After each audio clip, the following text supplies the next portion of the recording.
Forex trading involves risk and may not be suitable for all investors. The Rule of 72. One of Einstein's most important discoveries was that of the Rule of 72.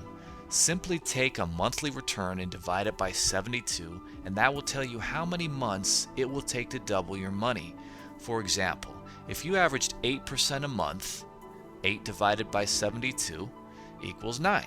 Then every 9 months you would double your money, and in just 7.5 years, a $1,000 investment would become over $1 million.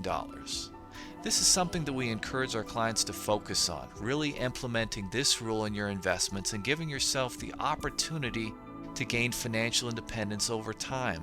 This isn't a get-rich money scheme. This is a way of life. It's a vision of taking your investments to the next level and recouping that money lost in the last decade. That means that you should do your due diligence before making an investment decision, and then stick with the investment, giving it time to put this rule to work for you. Placing a percentage of funds perhaps in long-term and short-term investments is a good place to start. Take the Rule of 72 and put it to work in your life.